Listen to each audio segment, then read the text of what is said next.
श्रीगोवर्धननाथ पादयुगलं हैयङ्गवीणाप्रियं नित्यं श्रीमथुराधिपं सुखकरं श्रीविठ्ठलेशं मुदा श्रीमद्वारवतीश गोकुलपति श्रीगोकुलेन्दुं विभुं श्रीमन्मन्मथमोहनं नटवरं श्रीबालकृष्णं भजे। अनन्तगुणघोषिते शिवविरञ्चिदेवस्तुते घनाघननिभे सदा ध्रुवपराशराभीष्टदे विशुद्धमथुरातटे सकलगोपगोपीव्रते कृपाजलधिसंसृते मम मनस्सुखं भावय। श्याम सुंदर श्री यमुने महारानी की जय हो, श्री वल्लभाधीश की जय हो, श्री गोसाई जी परम दयाल की जय हो, श्री गिरिराज धरण की जय हो। सर्वप्रथम तो आप समस्त भगवत चरणानुरागी प्रियजनों को सादर भगवत वंदन। जय श्री कृष्ण। मेरे प्रियजनों, श्री यमुनाष्टक के गूढ़ भाव के पूर्व भाग में आपने मेघों के द्वारा श्री ठाकुर जी के सन्मुख आत्मसमर्पण श्रवण किया।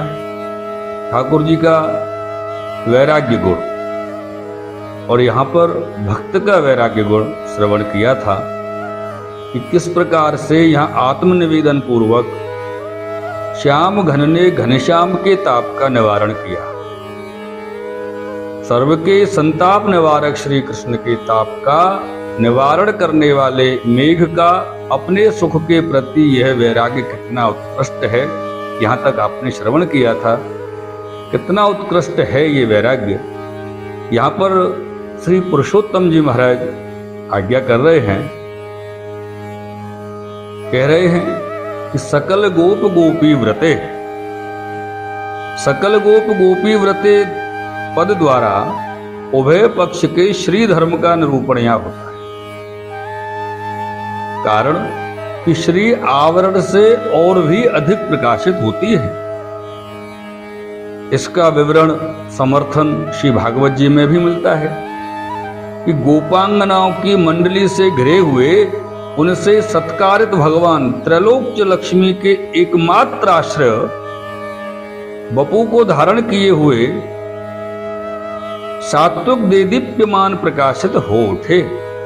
मेरे प्रियजनों, गोपांगना द्वारा आवृत होने से ही भगवान में भी श्री प्रकाशित है।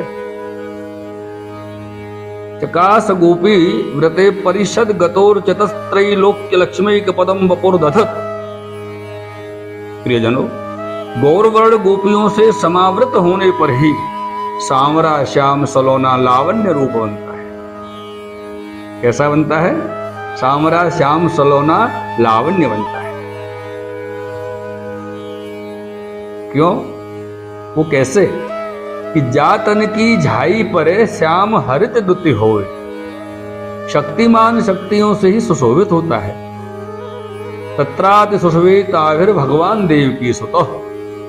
मेरे प्रियजनों, यहाँ सकल गोप गोपी व्रते पद के भाव में सकल में जो है, सकल जो शब्द है वो व्यंजना है। सकल पद श्री यमुना जी की अनिर्ष्या द्वेष राहित्य का सूचक तो है ही, तदुपरांत उनके गुणाती तत्व का स्पष्टतया निर्देश भी करता है। सकल पदेना निर्ष्याद्योतयात्, सकल पदेना निर्ष्याद्योतनात् विवक्षितमपि गुणातीत्वम स्फोरितम, ये कहा गया है। और यहाँ श्री सुबोधनी जी में भी एक बड़ा सुंदर भाव व्यक्त किया गया है। सर्वा सामेकत्र रमणे मात्सर्य कृतो द्वेषो भवे, ऐसा उल्लेख श्री सुबोधनी जी में भी दिया गया है।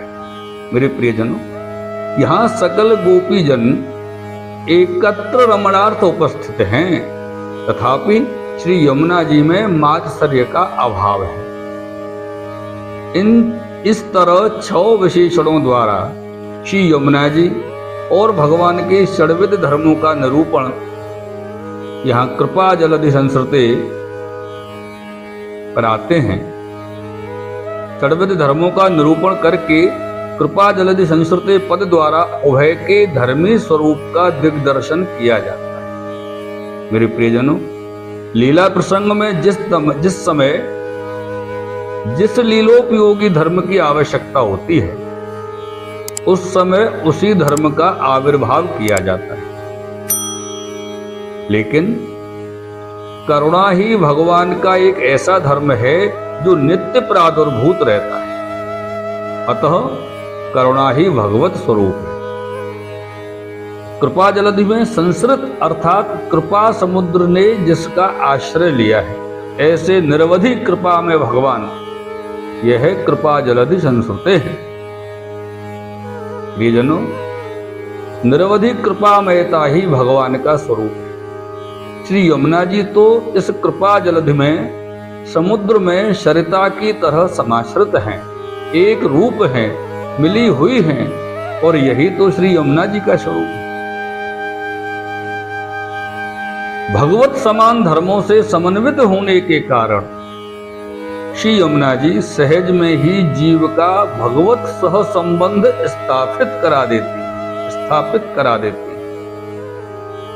मेरे प्रियजनों, सामान्य नदी में गिरा हुआ कोई तृण भी अनायास ही जाकर समुद्र में अपनी स्थिति कर लेता है, तो फिर श्री यमुना जी समाश्रित जीव क्यों ना कृपा जलधि से संबंध कर सकेगा? ये विचारने जैसी बात है।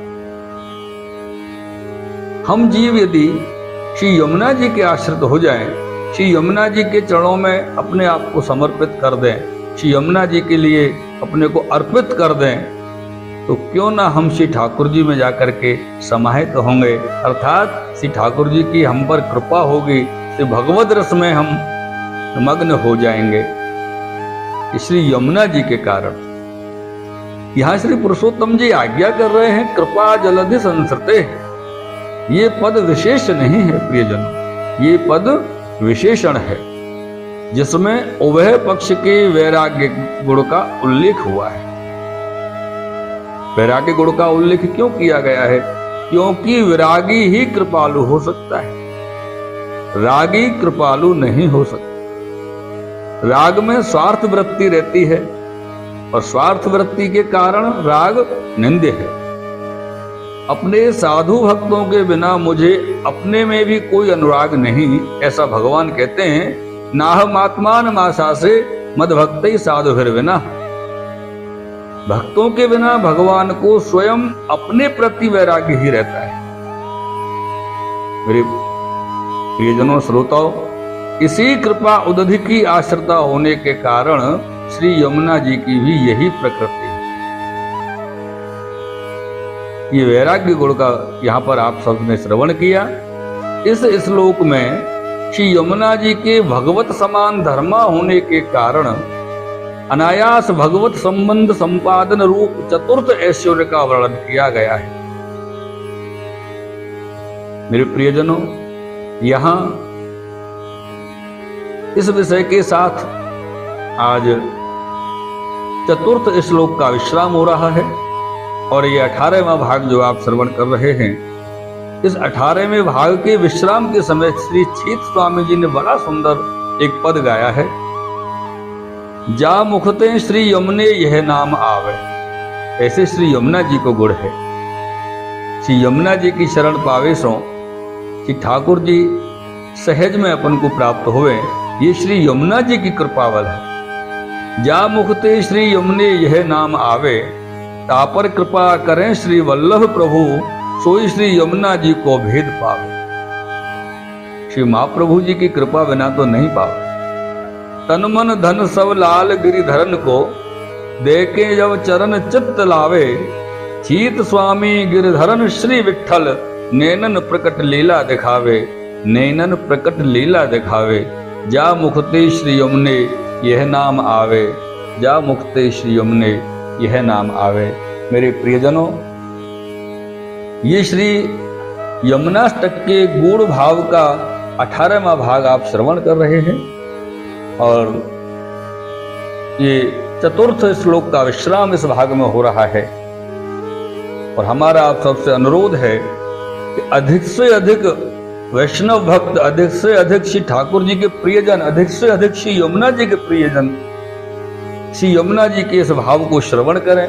उसके लिए आप सब लोग अधिक से अधिक इस श्री यमुना जी के गूढ़ भाव को प्रेषित करें, अधिक से अधिक वैष्णवों तक पहुंचाएं। और जहां इस चैनल पर ये भाव आप सुन रहे हैं उसको सब्सक्राइब करें, बेल आइकन दबाएं, जिससे कि आगे आने वाले सब भाव आपके पास सीधे आवे। इस प्रकार आप सबसे अनुरोध करते हुए पुनः एक बार आप सबको सादर भगवत स्मरण। जय श्री कृष्ण। श्याम सुंदर श्री यमुने महारानी की जय हो।